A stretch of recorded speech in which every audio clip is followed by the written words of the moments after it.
Welcome back to another episode of Culture Warfare Podcast. We have a very, very special guest with us today, and I'm joined always by Mitchell. Hello. And we have a Christ follower, a tech wizard, and a staunch 2A advocate. Isaac, welcome to the channel. We appreciate having you on. Oh, thank you so much. I feel like tech wizard is just a little much, but I was gonna ask you. Advocate, 100%. Yeah, I was gonna ask, is tech nerd doesn't sound like a very friendly term, but it's like more you are appropriate though. very big on the tech, Yes. Yeah. So I guess why don't you, for people who don't know who you are, and if you're watching this channel, you definitely know who you are, but for the people who don't, what would you describe that you do, and what company do you work for? Yeah, so I work for TREX Arms. I am one of the owners, but my job at TREX Arms is kind of hard to define. I kind of pick up odd jobs. So some R&D stuff, some media stuff. I run a lot of the political side. Some of the lobbying things that we've done. I go to conferences. I was just at the GOA conference last week, just got back from Iowa, doing stuff up there. So like random odd jobs is the thing that I generally end up picking up. So some projects related to anything that we don't have a great pipeline for. Like we have a great holster development pipeline. I feel like we've almost got that down to a science. But the new stuff we've never done before, that's kind of what I usually pick up. So yeah, that side of things, but have been very much involved in developing holsters, making holsters, all the things. I've done at least once. And I'm banned from buffing holsters on the buffing wheel, but that's the only thing I'm not allowed to do. That's the only station that I've done such a bad job that I was told they kicked you right out. Yeah. Welcome back. Yeah. That's how I got out of doing laundry for my wife. I just messed it up so bad that she doesn't ask me to do it again. The sad part was I wasn't trying to do that. Like I was literally doing my best, and they were like, "Who made all of these second holsters?" And I was like, "Oh, man." This was many years ago, but that process hasn't actually changed. It's probably the one part of making holsters where it is the same as it was at the beginning. Everything else has a new equipment, new process. That's the same, and I'm still banned. There, nice. So yes, if everyone watching, you guys watched our last episode we did with our guest, we introduced a new what do you call it? What's the segment? And we have a small Discord, and we tell them who our next guest is going to be, and they have an opportunity to ask some questions. So we're going to ask you a few questions from our Discord members. Is that okay with you, Isaac? That is. Is this like a lightning round, or are they just normal questions? Like normal conversational questions? They're normal questions. Some more normal than the others. It is Discord. Yeah, it is Discord.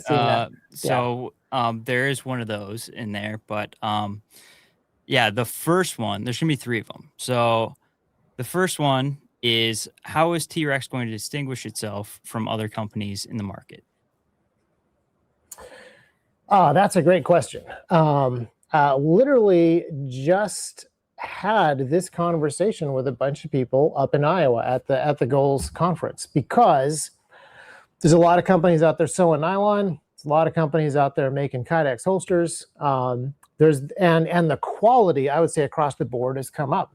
There's a lot of Kydex companies out there that are doing really good stuff. They're vacuum forming, their CNC machines are dialed in. So for us at TREX, I would say main differentiation is some of the stuff that we're doing with the mission of the company as a Second Amendment, Sixth Commandment company. And then when it comes to the product, I would say design, features, lifetime warranty, fast shipping. We are still very, very fast with the manufacturer. And then really good customer support. And that means both answering questions, but also that means support across product lines. So I do feel like we are a big enough company with making a wide enough array of different holsters that we can support people across a large area of needs. And then same with like as they go from holster carry up to plate carriers, rifle plates, stuff like that. We also have stuff all the way up to night vision and thermal and stuff like that. So very broad support, but then also we can go up to some pretty complicated stuff and some medical gear and stuff like that. So as an outfitter, I think we cover a lot of bases, but all of it is driven by the mission. So that is where I would say we do stand out from any other particular companies, even though there's guys out there who are doing great over here. We're doing a lot of stuff driven by our mission. Awesome.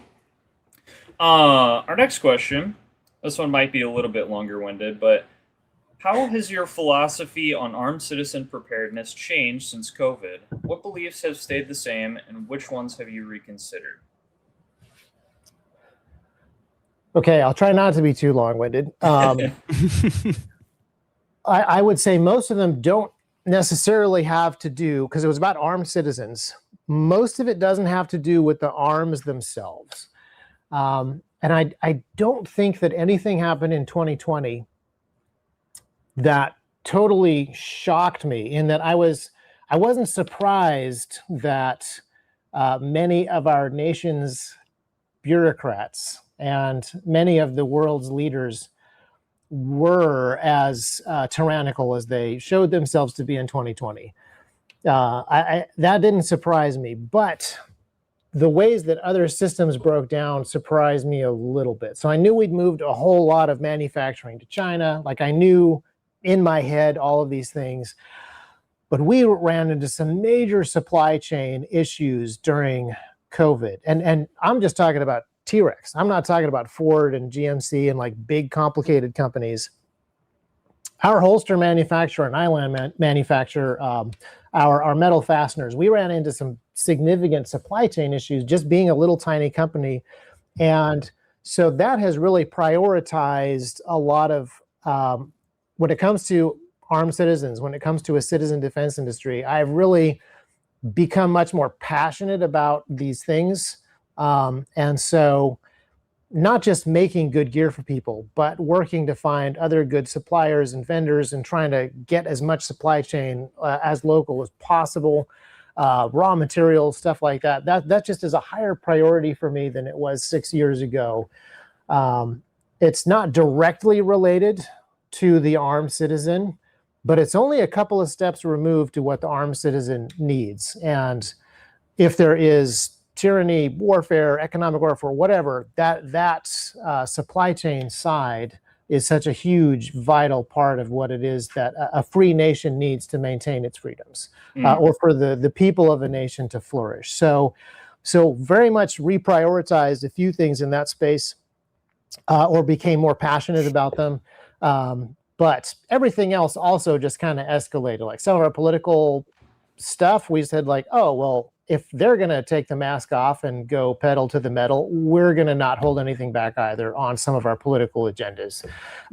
When it comes to the state of, I don't even know the right way to put it, but just kind of the ambient level of anarchy in our nation was also revealed to be higher than I thought it was during 2020. Not so much during the lockdowns, but some of the riots and stuff that happened in the summer. And so our desire for people to have armor, our desire for people to have medical, all of that stuff, we notched up a bunch. We already believed in it, but it just became a higher priority. It became stuff we talked about more. And I think that's true for a lot of people. I think a lot of people made medical and armor a much higher priority. We sold lots of armor. I was going to say tons of armor, but you don't have to sell that much armor for it to be a ton. Like we sold many literal tons of armor during that summer of love. So yeah, focusing on supply chain and manufacturing stuff got a little more serious, I think, after 2020. Yeah, actually, my Husco L210s that are in my JPC here are from you guys. Okay. So.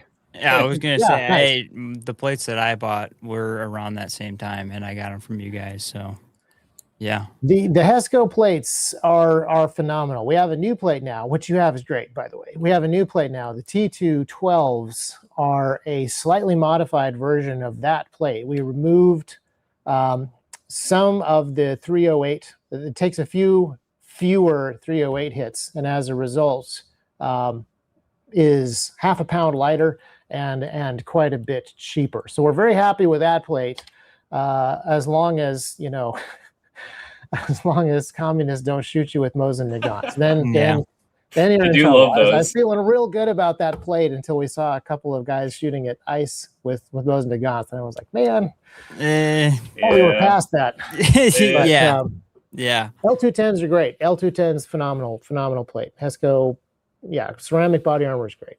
Yep. Yeah. All right. Our last question. Oh yeah. Is I forgot. Yeah, we just got one more question. How would you feel if you didn't eat breakfast this morning? Well, I would probably feel pretty hungry, except that I did have a pretty big lunch, so I would have made up for it. Okay. Perfect. I understand that is a very complicated question for people on Twitter, apparently. There's a lot of big feelings behind that question, so you pass. Congratulations. So going enough times, I can visualize it pretty easily. Yeah, there you go. Yep. Going back to your talking about the political advocacy. One of the things that I like about TREX, and I'm sure many people feel the same way, is you guys are very big in 2A advocacy. And you do a lot of videos and a lot of historical deep dives, which I truly appreciate for doing research on my own videos that I do. But in your experience in that space, what are the biggest challenges that you've had? This rhinos, I would say. Rhinos are the big issue that we've run into. Now, most of what we've done here at TREX has been inside the state of Tennessee. And Tennessee has a Republican supermajority and a Republican governor, and it's a very red state, and everybody already owns guns. So we're probably running into slightly different challenges than other people are. So I'll just caveat that with inside of Tennessee, the obstacles to passing good gun bills, which we, for several years now, we've been trying to do. We have a lobbyist who's on the Hill. We take legislation up there, find sponsors, or if there's guys up there that have really good gun freedom bills, we help push those bills and write talking points and whip votes and do anything that we can to support their bills. Then we also do the opposite. We also try to kill bad gun bills, rally support against the bad gun bills, because there's, even in a red state with a Republican supermajority, there's a lot of bad gun bills passed. Actually, we get some of the worst gun bills suggested here, and they know they're not going to pass. So why not just make them over the top? Why not just make them the dream California gun bill and then complain about how backwards Tennessee is not to pass it? But kind of the establishment that already exists in a Republican state is going to be a bigger obstacle than the Democrats are, because I mean, there's some folks who are just very complacent, and they're just like, this just isn't really a priority. We're always going to have Republican control. This is just not a rush. Like this isn't a huge problem yet. That's one argument. And then there's also people that just don't really make an argument. They just have enough control of whatever they want to do with their agenda that, the more freedom-minded Republicans, they're just not necessary. Like, they don't need to do favors for those guys because they don't really need their votes later when there's a bad bill. So it's very easy to just kind of marginalize those guys. So that happens in the legislature. As far as other stuff, I would say our personal experience is pretty much all in the legislature. We haven't filed lawsuits against the state or anything like that. We've only kind of worked alongside other people doing that. But again, I would say it's kind of the rhinos. Like it isn't the super extreme liberals who are trying to take guns away. It's middle of the road folks who are like, we'll get so much bad press from Huffington Post if we do this, and where we're at's not a big deal, and no one's going to come try and take your gun. So like, let's do something else. Let's do school vouchers instead. That is the attitude that's kind of been the hardest, I would say, to push against in our experience in Tennessee. I feel like a lot of people nowadays kind of doom and gloom about, the ATF or gun legislation, stuff like that. But a lot of people also feel like we're living in one of the best times in recent history for gun rights. Yes. What do you think about that? They are both correct. I mean, I don't think the doomers should blackpill, but it is true that two things are happening. And I think the same thing is happening with the economy. The economists talk about something called a K-shaped economy where, yes, some people's economic abilities are going down, but other people's are also going up. There's sectors doing both, and they call that a K-shaped economy. And I think we're totally doing that here in the United States with gun rights because we have massive increases of freedom in certain states. When I was a kid in West Virginia, we were my dad was a pretty early application for a concealed carry permit. That was a fairly new thing that West Virginia did back in the 90s. There was a time when that was quite rare that states would actually issue. Many states just were not a shall issue state for those at all. Well, now more than half of the states in the union are constitutional carry or permitless carry, and we've gotten rulings from the Supreme Court that every state must issue carry permits. Now, California, New York, and a few people are still really adding all kinds of layers of expenses and gates and complications.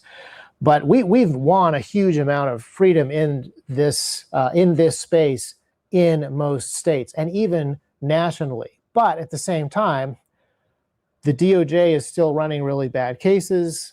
There are places like California, New York, and Colorado, and Washington, and Oregon that are passing terrible laws, banning 3D printers, or essentially banning 3D printers, banning gun parts and all kinds of weapons and weapon accessories and weapon parts and ammunition, locking stuff behind really complicated permitting procedures.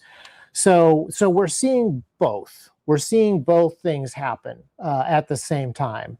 And it's very interesting. So today, I am super excited today because we just got a very good ruling on the GOA's big, beautiful lawsuit against the NFA. And a judge ruled today that it is completely unconstitutional for the ATF to uphold the registration part of the NFA if the tax stamp is 0. And so that goes into effect in about 5 days. It will probably be appealed by the DOJ, but possibly not, because even inside the DOJ, we have terrible cases being run, but also some pretty good rule changes going on. We're talking about a executive branch bureaucracy that is just jam-packed with people that are political appointees from the last 30 years. So there's going to be massive political differences in just the people working inside of the DOJ. So I'm super curious to see the government has 6 or 7 days to appeal this ruling. And if they don't, then anybody who's a GOA member, an NRA member, a Palmetto State Armory customer, a Silencer Co. customer, a Silencer Shop customer, or a bunch of other people can just have suppressors and short-barreled rifles without registration because that was the judge's ruling. It's unconstitutional to have a registration if the tax is $0, period. So we're seeing wild swings in both directions simultaneously in different jurisdictions and even inside of the DOJ. So I completely agree with people seeing things getting worse and seeing things getting better because that's happening. That's both happening. Right. So is that going to apply across the board then? Are we going to find out in a week if they don't appeal, then it's just done? Yeah. And then a weird thing happens because this is complicated. The NFA is obviously a national law. The ATF is a federal agency, so that's everybody. This judge, whose name I just forgot, just ruled this unconstitutional. So theoretically, that means it's unconstitutional for everybody. But he's a judge over a specific jurisdiction. So he's said that it's unconstitutional in his specific jurisdiction and relating to the plaintiffs in the case. And the plaintiffs in the case would be everybody I just mentioned, all the GOA members, all the NRA members, and then customers of these different companies that are plaintiffs. So when this happens, when a judge does this and rules broadly on substance, but within a small jurisdiction, that's messy. And so what will happen is either that will get overturned by a higher court, or it'll get affirmed by a higher court and spread out to more people until it goes all the way up to the Supreme Court, and then it's applied to all people. Or people in other jurisdictions file their own lawsuits and go out and get similar rulings based on, hopefully similar rulings based on the first guy that made the compelling case why it's unconstitutional. And it is a very compelling case. It's exactly what we've been arguing for years. But then the other option is Congress says, well, judges have already ruled on this. The judges say it's unconstitutional to have this law, and we pass laws, so we're going to pass the law revoking this part of the NFA. Hopefully the whole NFA, but he only addressed the part of the NFA related to the lawsuit, which was suppressors, SBRs, and SBSs. I believe that was the whole section that he basically took out. No more registry of those items for the plaintiffs. That was the ruling. So interesting. So what is that? Yeah. Do we know anything about, like, for the? I mean, I have a ton on this back wall here. What does that mean for stuff that's already out there? Are you? Well, the cool thing is, again, it's a little convoluted because he is. I don't want to ask too many very specific private questions about where you live or where you buy your stuff in public, because you probably don't want to answer that. But Silencer Co., Silencer Shop, PSA are plaintiffs, along with some other people, and all of their past and future customers of these things are covered. So, I mean, if you bought something from them in the past, you already did your Form 1 or your Form 4. Mm-hmm. But if you buy something in the future, you don't need to register it according to this ruling. So my question is, if this isn't appealed, if there isn't an injunction to stop this ruling from going into effect, will PSA, Silencer Shop, and Silencer Co. just start selling cans straight to people's houses next week? I mean, they'll probably still go through gun stores because 4473s, but right. Will we just skip stamps from those three companies? Will they suddenly pick up all the suppressor business that exists? Or will everybody go join the NRA or GOA and then buy from, tell whatever suppressor company, hey, by the way, I'm a GOA or NRA member. Here's my membership card. Send me my unregistered suppressor, please. Like, this is what the ruling says can happen. So that's kind of what happened during the frame and receivers rule, I think, right? Where they were doing P80s and stuff, and it was and we've seen that happen with magazines as well. There are states where there's a mag ban, and Judge Benitez usually will legalize it, and there'll just be a flood of standard capacity magazines just pouring into California until it gets overturned by a higher court, and then that whole week's worth of standard capacity magazines is just legal inside of California now. Freedom Week. And theoretically, all previous standard capacity mags that accidentally found their way into California before that are indistinguishable from the Freedom Week magazine. So that also happens. So yeah, this is I am just stoked by this because we at TREX have worked for a lot of years on educating people about suppressors, and we have worked with GOA for, actually my first GOA project was when I was 11 or 12 years old. My dad was producing video for them back in the day. And earlier this year, we did a fundraiser with them, and we raised tens of thousands of dollars for this specific lawsuit. So I don't want to take too much credit because it was a lot of people that did this, but we have been pushing for this and rooting for this. And so it's a huge win that we got this ruling. And now whatever happens next, I have no idea, but either we keep the momentum of winning, or we have really good we have really good grounds for the next steps, the next strategy. And there's other lawsuits out there. The Second Amendment Foundation has one. Like, there's other lawsuits about this same thing. So we're fighting this battle on many different fronts, and we have many different shots to take at the NFA. Well, yeah, it's unfortunate it only took us 100 years to do that, and the full-fledged surveillance state to kick in for us to get that passed. But speaking of, I agree. Like K-shaped economy, like we're gaining ground here and we're losing it over there. Yeah. This is a time to be real smart and discerning about where the battles are, because they are everywhere pretty much. Yep. We have plenty of things to talk about on this show. And speaking I was going to ask the title, cultural warfare. What all do you cover? Like all types of culture, all types of warfare? Definitely not all types of culture. Okay. Honestly, it came up. We were trying to figure out when we first started this thing, like, what are we going to call this? And I was like, well, first we got to think about what we're going to talk about. And we're like, well, we like cultural topics and we like guns. And so it's like culture. And then it's like, what's related to guns that sounds good in the title? Warfare. Sure. And it's a play on the culture war. Yeah. And I mean, it is a war. Mm-hmm. It is a war. In most areas, it's not a shooting war yet, but there's a war going on. No question about it. Yeah. I have not come up with a good way to describe it. It started as like a mostly guns is what we talked about, and it's slowly developed into more of like the instead of gun culture being like American culture type thing.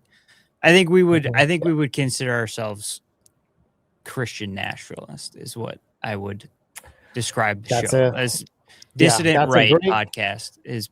That's a great label for almost everybody to use. Because it has almost no consistent definition. You're right. Yeah. I mean, for sure. But speaking of government overreach, one of the things we talk about consistently on the show for the past couple months since it happened is, have you been tracking the Dugan Ashley case? I have my Free Dugan shirt on right now. Excellent shirt. Yeah. And before you answer, just so everyone knows, I believe you can still get these shirts, and all the links to all of this stuff is going to be in the description. So have you been tracking that, and are we going to see some support from TREX Arms on that? Yeah. So first of all, I want to say, I feel a little bit called out because I totally support Dugan Ashley against this case that's brought against him. Again, perfect example. On the one hand, the DOJ is relaxing rules over on the ATF side. On the other hand, they're running cases like this one, a criminal case against Dugan Ashley for providing sensitive information, which is basically just basic chemistry on a YouTube channel. Like that is the charge. So I stand 100% with him against the government on this particular case. And I do need to do something more public about TREX. I feel terrible that there's probably a lot of guys like this that are undergoing this kind of persecution, and we're missing them. I've talked more about the Adamayak case, and I've done some more stuff on that case. And so I want you to know that we should do more with that case publicly. And part of the reason we haven't said much about it is because, and I won't say much more beyond the statement of support and total rejection of what the state is currently doing, what the DOJ is currently doing running this case. I think the charges that they brought against him are absolutely ridiculous. I think that holding him without bail is unbelievable, especially considering the charges. And I think that some of the charges that they brought against him actually, like I don't want to talk about them too much because I think that there's a really good opportunity for the defense, and I don't want to I don't Give want it away. to.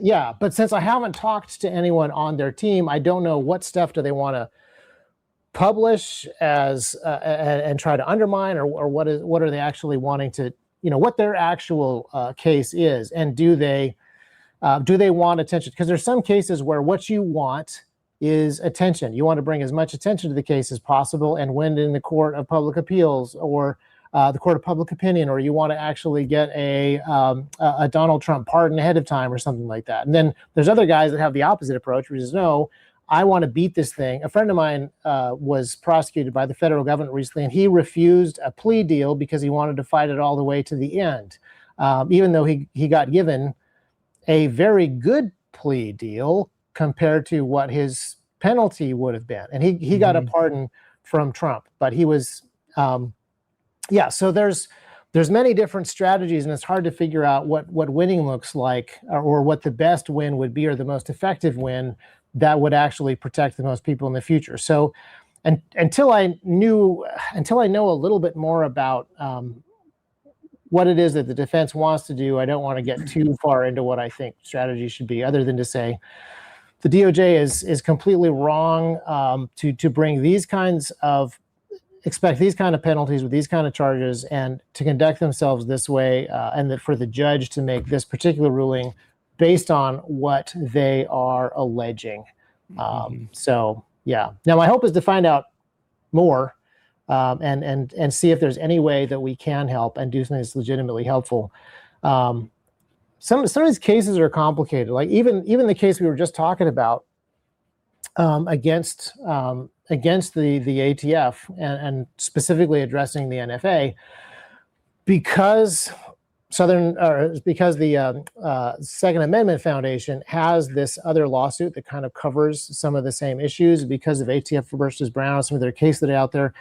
Sometimes it's hard to figure out what the best win would be, because you want wins that are substantial and have good precedent, but not necessarily a win that's going to moot some other case where you could have gotten a precedent. Like what the judge just ruled on over here with the GOA case was the NFA is unconstitutional on tax grounds when it's $0, but he didn't touch the Second Amendment.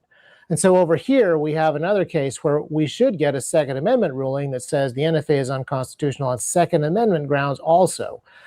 And then figuring out how you run these two completely separate cases in such a way that they're not diminishing each other or overlapping or stuff like that is always tricky to hear lawyers talk about. And I'm not even a lawyer. So just listening to lawyers talk about how they might run these cases and how they would make sure not to moot another case with a good ruling, or very tricky. Even at a couple of years, or almost 2 years ago now, when Trump first got into office, there was a lot of conversation amongst Second Amendment groups saying, well, how do we want the DOJ to address some of our open cases? Because we don't actually want the DOJ to basically, pull out of the fight and admit defeat on these cases. We'd much rather get a judge to rule and have a substantial precedent that is set.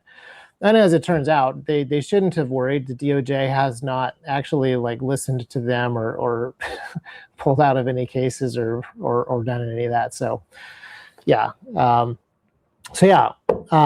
want justice for Dugan. I want him to be free to be with his family. I want the case to roll forward so that justice can be done, and we can set a precedent against this, because this is one of those areas that we were talking about where we have seen increased freedom for gun owners in general, but there can still be massive penalties brought against individual gun owners for little things that might not even be related to guns. And the process of defending yourself can be just as bad as the punishment. And Dugan's a perfect example of this, where he's denied bail and now he has to sit in a cell. He hasn't been convicted of anything, but he has to sit in a cell and wait for a federal judge and federal prosecutors to do whatever it is that they're going to do. Right. It's not even like the him being set without bail. I mean, we see people on a weekly basis at this point, like they've been let out of jail or let off with no bail for murdering someone or 40 convicted. Tiny penalties. He's been convicted 40 times, but we're gonna let him out, on electronic monitoring or whatever. And then he commits the same crime later on that week that he gets let out. Like we see that all the time. And then we also have the fact that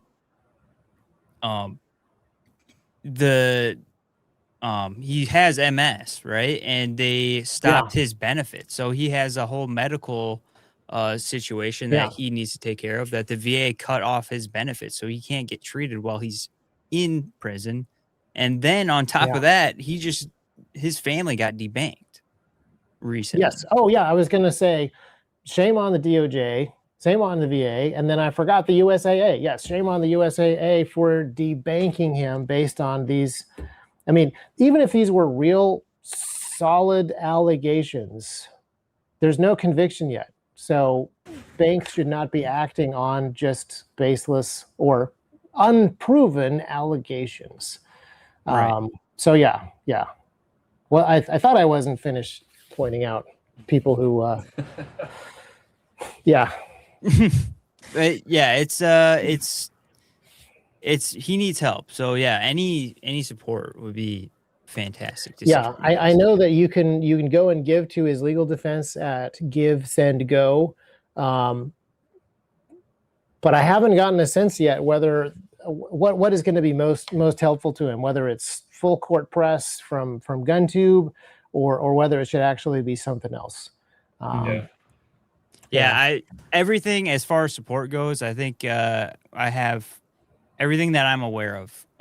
That's going to be in the description. So if you want to donate to his legal defense, he has a separate donation for his like medical treatments, and then t-shirts obviously go directly towards whatever. I think it did hit 90,000 or something recently.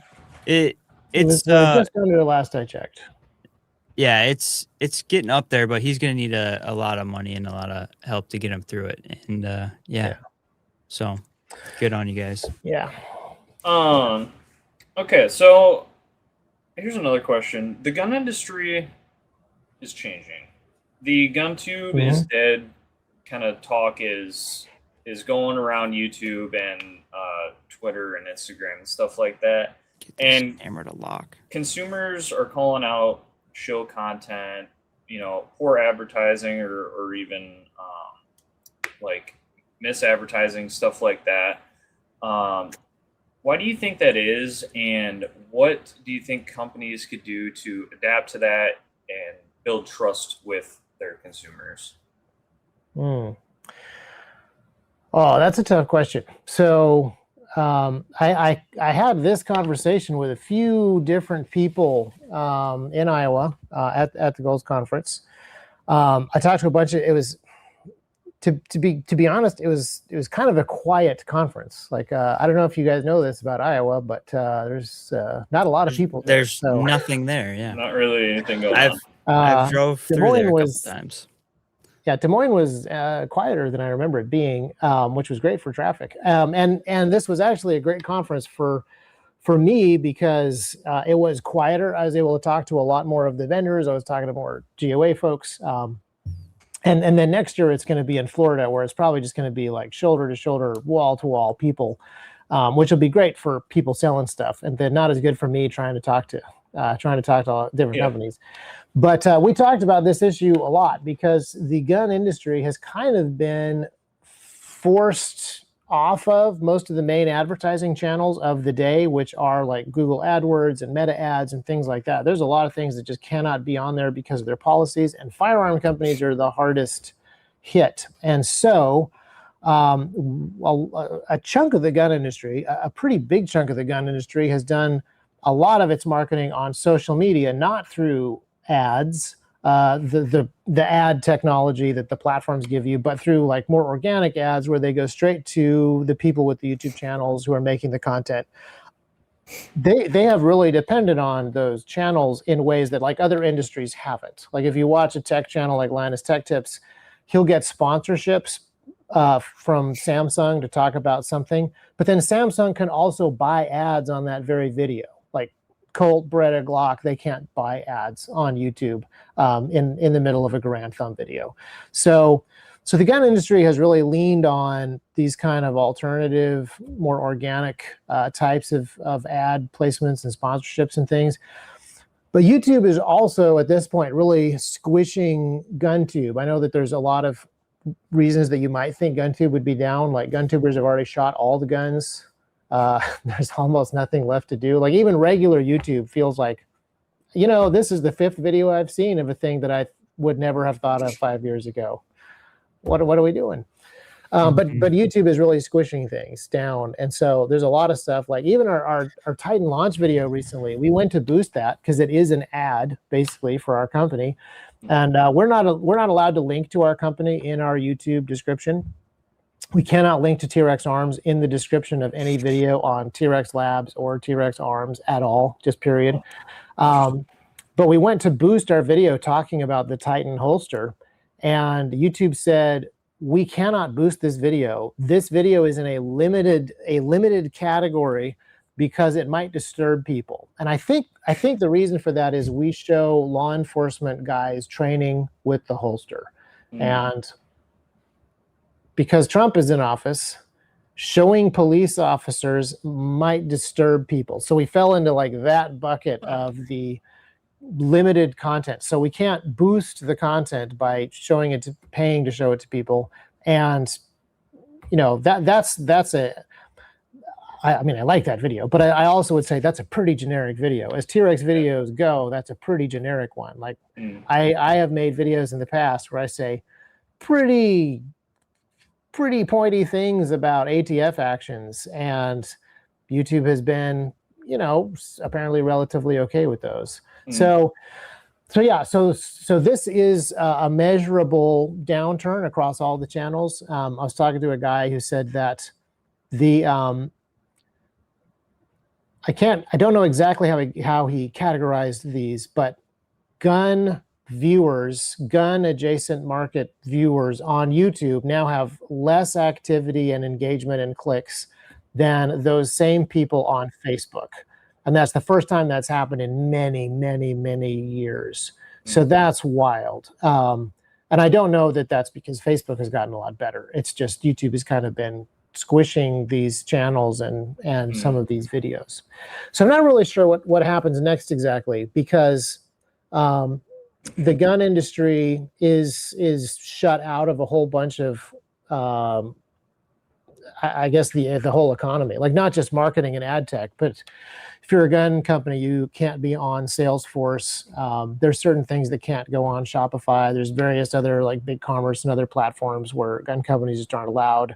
We've been banned from PayPal. We've been debanked a few times. We've had to switch insurance companies and insurance underwriters many times. Like this is, and we're not even a gun company. We've never sold firearms or serialized parts through our website. It's just full capacity magazines, muzzle braces, or sorry, muzzle devices. And that's just been enough for us to get completely banned from a bunch of different platforms. So yeah, it is a tricky problem. And the YouTubers are in a bad place too, because there's a lot of YouTubers out there who they're demonetized on YouTube. So they get no ad revenue from the platform. So they get sponsorships from these other companies. But the sponsorships from the other companies are only worth it if these videos get a certain number of eyeballs. So yeah, it feels like a door that is closing, definitely. And I can understand why people don't like paid reviews or paid content. It's very hard to know whether this guy is truly an unbiased reviewer when he has a relationship with the company. But there's also almost no other way for that guy to keep his channel open or for this company to tell you about their new pistol. It is a pretty sticky problem. And yeah, I don't know exactly what the future is, except that we need freer economies. And some of them are probably going to have to, we're probably going to have to build some more platforms. And I don't know the best way to do that, because we have Full 30 and Pepperbox, and we have Rumble, and we have some alternatives out there, and they're just not compelling, I would say. So this is something that needs to get worked on. Now, there are people working on this and having more success on the advertising side in different ways, but as far as content goes, I definitely feel like there was a pretty short window where GunTube was not being actively squashed by YouTube, and part of it was also there was also a window where the gun industry was just making almost, the orders were just crazy. 2020 was an insane year. 2021, people were still buying guns fast and still spending their stimulus checks, and YouTube had spent so much of its energy censoring medical misinformation that they kind of ignored GunTube for a while. So that was a great time on the internet, but it was a pretty limited window. Okay. So going back to, sorry, that was a very long-winded. Yeah. No, it's a lot of insight there. When we talk about like GunTube and things in the gun industry and surrounding transparency and trust within companies and that disappearing, TREX has had quite the year. Yeah, that is good. Yes, a lot of things going on your front, and I'm sure it's very stressful on you, and you've been very busy, but I don't think there's any need to sugarcoat it. I think the numbers have kind of like shown that maybe sales are down, and you've possibly had to lay off some employees. And a big reason for that is the fallout between you and your brother, or not you specifically, your TREX Arms and Lucas. Yeah. And you guys released your own video about it, and a lot of people in the industry and a lot of commenters online have talked about how it seemed like you guys were trying to be transparent, but they felt that there were more questions afterwards, and it maybe wasn't as transparent as what some people would like. What would you say to the people who think that way? Yeah, I think it's a very delicate balance, because we're talking about a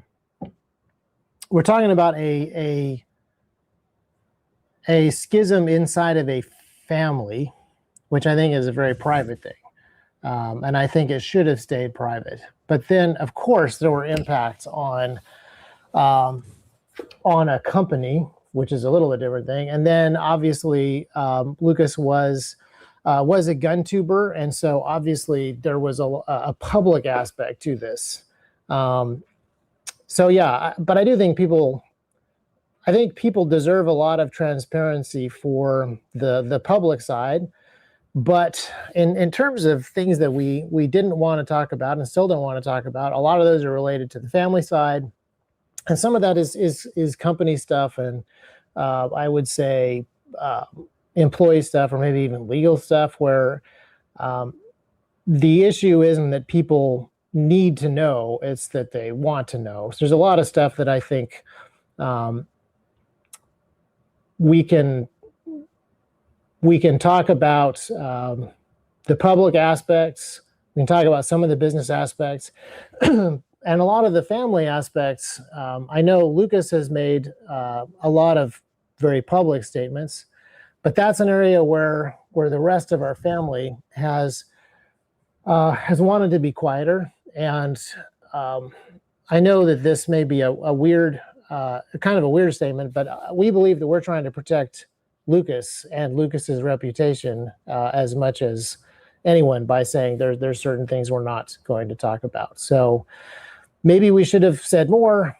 Maybe we should have said less. I think that we will be saying more in the future, just as time goes by and people have questions about things, and it's less, less raw, perhaps. But that would be the reason for that. And then there's some legal stuff too. I mean, I guess it's a little bit like what we talked about before with Dugan. There's some legal stuff going on that also just can't be talked about. So if people want to know more, I totally get it. But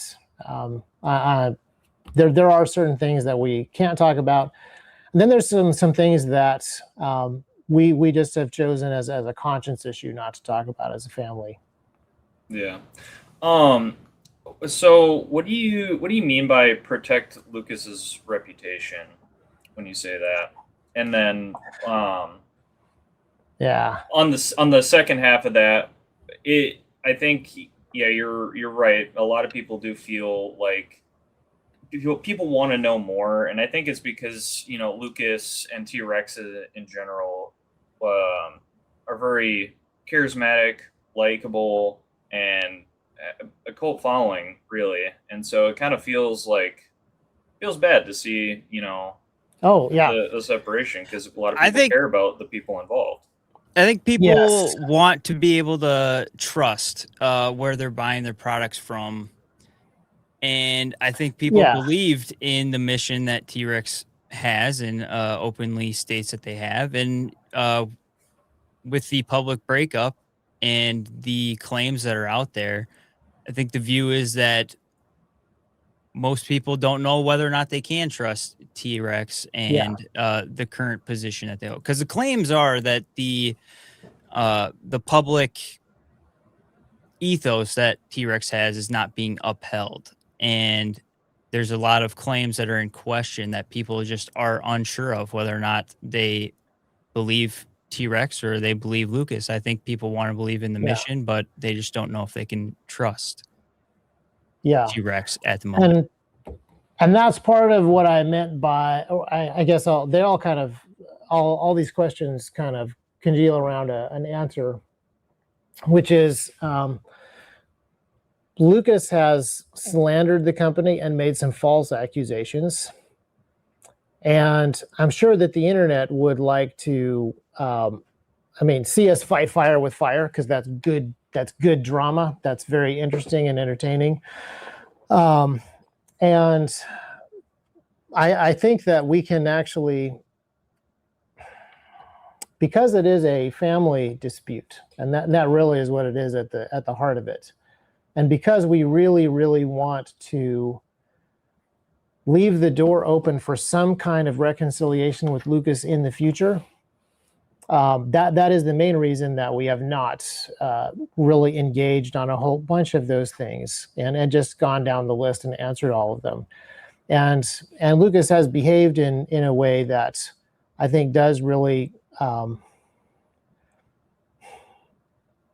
it could very easily be a very loud, very high drama situation on the internet with both sides fighting back. And I don't think that is the appropriate place to do that, just in public opinion.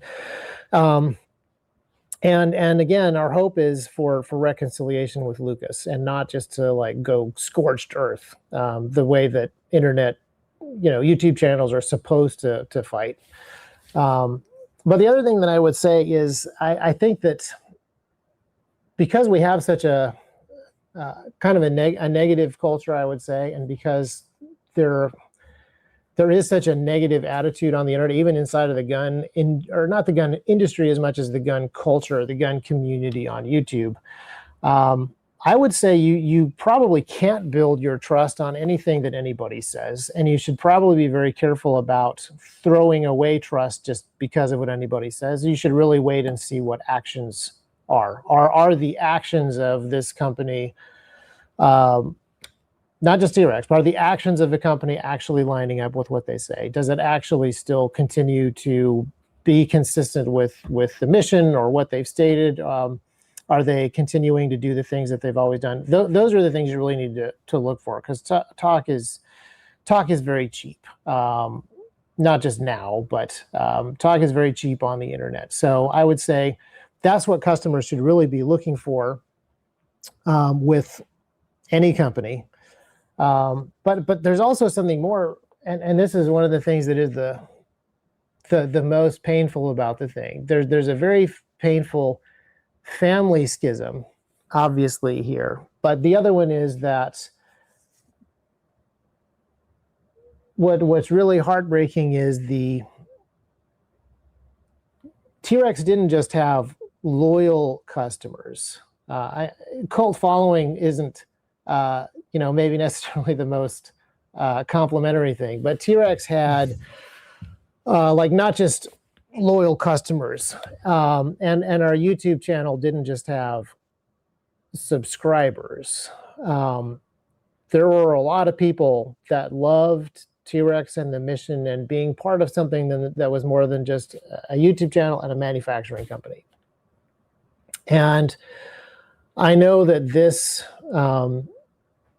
schism hasn't just hurt our family, and it hasn't just hurt people in the company. I know that it's hurt a lot of people on the internet, people who are part of, who were seeing themselves as really part of something, and they were, because TREX has always had, and more so in the past, good two-way communication with customers and email and feedback, and that's been a big part of product development and policies inside of the company on different things, and the same with the YouTube channel, where interacting with folks has really led us to make certain types of content for people because it's what they were needing or asking for. So it's been a very two-way thing.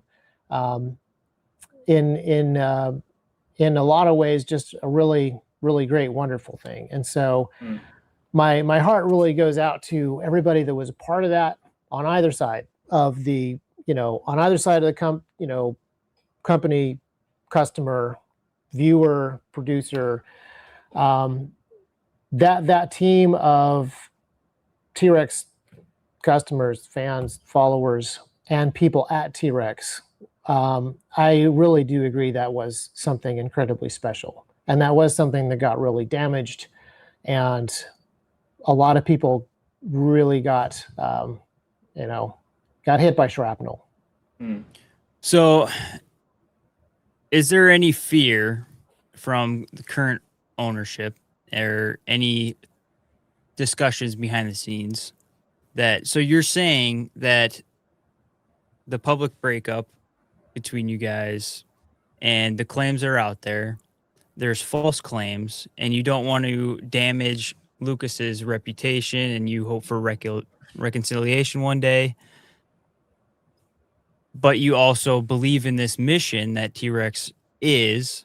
Yes. And the public sentiment being so one-sided, like I believe most people in the industry view TREX, the company, and Lucas Botkin as being synonymous with one another.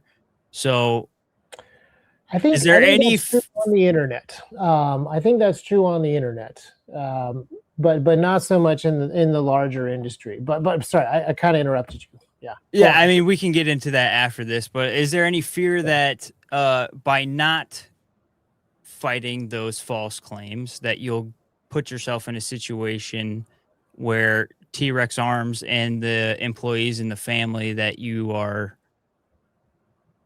outspokenly wanting to continue the mission for, you're putting them in a bad spot by not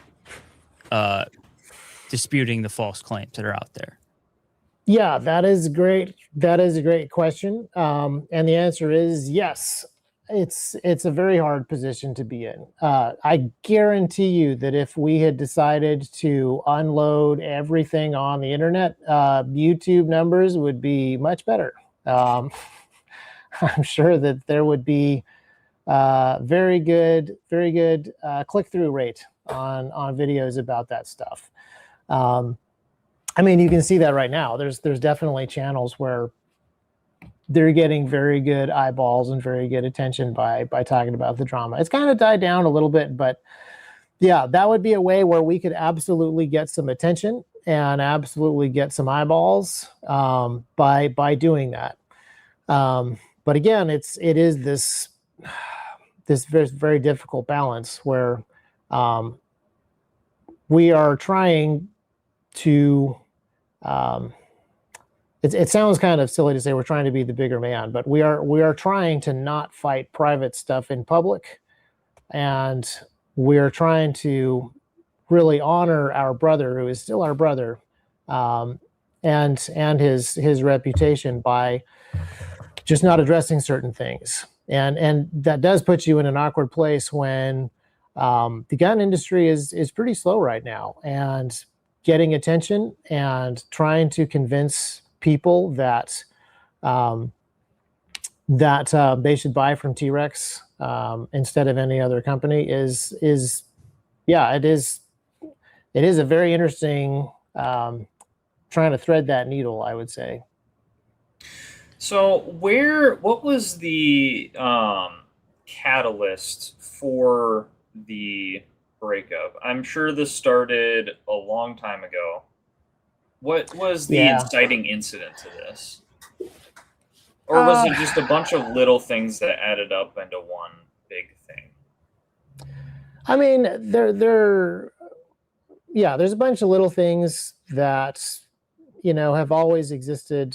A lot of them predate TREX, probably. TREX is not the first business that our families had together, and it's not the first time that people in the family have all been working on one business but had different opinions about how to do stuff. But I would say Lucas basically cut off almost all contact with his family in 2021-ish, sometime in 2021, except for his brothers that were working at TREX with him. Obviously, he was seeing us, but had essentially cut off all contact with everybody else. That was really when things started to go downhill pretty quickly.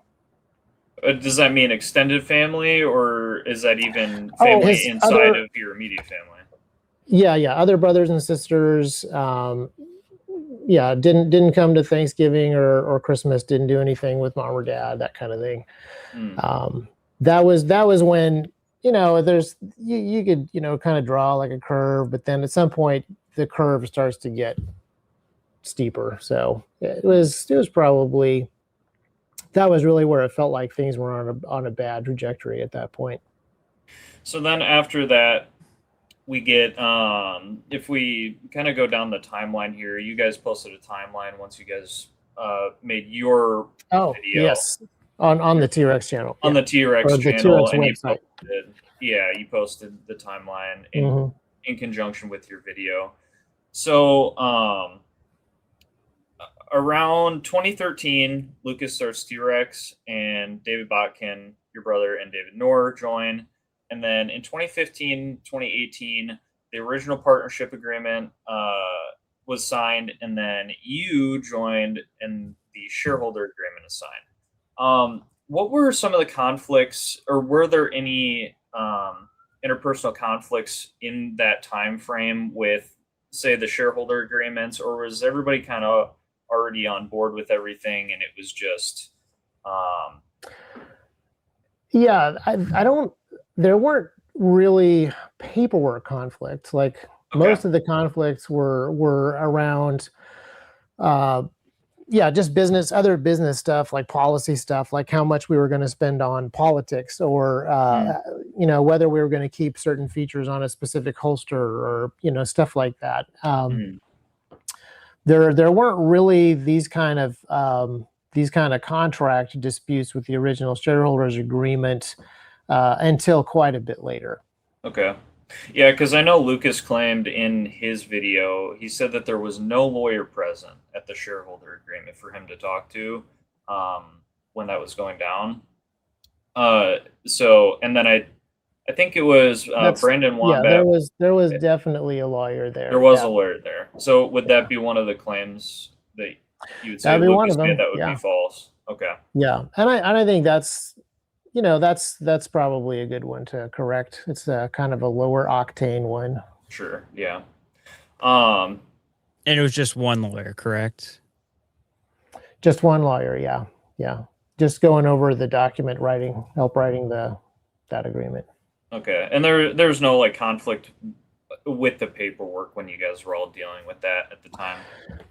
No, I know. I mean, some people have said, "Oh, you should never do that. Everybody should have a lawyer. Everybody should have their own lawyer." But when a company is selling 3 holsters a day on average, you should not hire 3 lawyers. I'm not a lawyer, but I can tell you, if that's your business and your business is selling 3 holsters a day, do not hire 3 lawyers. You know, Really a quick way have to a go lawyer broke. look at your paperwork, but some of the things that people have said in hindsight we should have done, or I think not actually picturing the situation or the size of the company.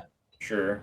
Yeah, and another big discrepancy that people point out to, one of the bigger things, is that, you know, Lucas being the founder of T-Rex, like you guys don't dispute that he started T-Rex. Oh no, not at all. He started the eBay store, Instagram channel, and first iteration of the website. Yeah. And I think that's one of the things that people like to talk about. You know, Lucas says that when he started the company, he was doing 100% of the work for a time period. He was hiring people, and then David got involved, and they wanted to be owners. And that first initial paperwork that was being signed and being agreed to, that was kind of Lucas losing control over the company that he started. And the view is from people online, the online sentiment is that a young Lucas was being taken advantage of and lost all control to his company. Like, essentially, current ownership just took it over and took advantage of him. Well, again, I don't think they're picturing it adequately. Like, anytime there is a partnership, there's a partnership agreement that describes who owns what, who's bringing what to the table in exchange for ownership. So yeah, that was something that happened when sales were around 3 holsters a day. They were getting made in mom and dad's garage on some of our tools. Lucas was shooting competitions with David's guns. His sisters were buying him ammo. Most of us were still living at home. Like, everybody is pitching in on this thing. And in order for everybody to keep working on this thing, if it's going to become a partnership, then there's going to be some division of ownership and there's going to be some division of responsibilities. So if you want to have a partnership, that's going to be the math that you're going to have to do. And if you don't want a partnership, then you can try to do it some other way. So yeah, that was the partnership agreement between the 3 original partners that everybody agreed to at the time. So moving on down the line then, 2019, TREX gets involved in politics. Was there any contention with getting into politics between anybody there? Like, was that like a hot point? Like, oh, Lucas didn't want to get into politics, and that caused some. Well, I think that's what you guys said in your video when you released it. That yeah, it Lucas, was one of the disagreements for sure. Yeah. So what were those things? Can you talk about what they were specifically? Because, like, outwardly, from outside looking in, I mean, Lucas is an openly Christian person. He's very openly talks about his politics and the way that he views things. And from the outside perspective as well, it looks like TREX is aligned on those things. So what are the specifics behind that initial separation of direction of the company, specifically when it refers to politics and like voluntary lunchtime prayer? I'm trying to remember. I mean, I can't remember the exact specific arguments, but basically, lobbying versus not lobbying. Like, is our politics going to be our political engagement? Is it going to be spending actual money to put a lobbyist on the Hill, or is it just going to be other types of activities? Are we actually going to be fully engaged on stuff? But I can't remember the exact specifics of other, like, alternatives or things, because we discussed a ton of different things. We spent a lot of time just trying to figure out where we could be most effective. And whether we should be nationally focused or whether we should be locally focused. Like there were many conversations about this, so I can't remember all of the specifics where we differed, but it was a lot of different things where there was where there were differences. So I guess I'm trying to, wrap my mind around like, especially like the voluntary prayer thing. Like why did that become an issue? Like what happened there? This is another one that I don't really want to talk about. I think this is a personal one, but I really don't know why it was such a big issue for Lucas. That was a point of contention. I still don't understand that one. He never actually explained that very well. Was he in favor or opposed to it? He was opposed to how we were doing voluntary prayer during different huddles. Okay, but was it just and like a team? Certain other things, yeah. Right. Was it just like a team meeting? You guys get together and just say a quick prayer before starting the workday or that kind of thing? Noon time before lunch breaks, generally. Gotcha. for a huddle. But there's also just a lot of people that pray before meetings. Sure. That's another just part of company culture. Oh, I get that. Okay, so then we can move on from 2019, 2020 now. Obviously, COVID hits and the gun industry goes crazy. You guys expand and do huge numbers. I'm sure that was a fantastic year for pretty much everybody in the gun industry. It was probably our hardest year. I mean, it was fantastic sales, but yes, I would say it was probably our hardest year just because growing a company is very stressful. Oh, I'm sure. We hired and trained ridiculously fast. There was also political stuff going on too. We at one point we were gearing up to fight with the governor over lockdowns, but then we got included into essential services. So we were going to stay open in spite of lockdowns, and we were preparing legal stuff against that. But then we became essential, and so we were open. So yeah, it was a crazy year. Everything was happening that year. Yeah. So things were super busy, obviously, for you guys. Was there any? Would you say that kind of added to stress or tension between you guys, just having so much going on? Or can you give any examples of anything like that? Oh, regarding the business side? I mean, hiring people rapidly, onboarding and training people rapidly, trying to keep up with demand, but then also knowing what to do with COVID. We were seeing, it's probably easier to list what wasn't stressful in 2020 because it was everything. We had products that we couldn't sell because of supply chain issues where we couldn't get the stuff, and it was stuff you might not even expect. Like our ready rigs and plate carriers have a 4-inch elastic cummerbund, and the American elastic companies stopped making that because all they were making was the ear loops for the masks. Like, it was wild stuff. We were getting every part of the company was stressful, and everything was happening at a higher level with more people. So yeah, it was definitely it was a year, pretty memorable year. And we had just moved into the shop. We had just moved out of the garage in 2019. So we were just moving in and building out parts of the shop during that too. Sure.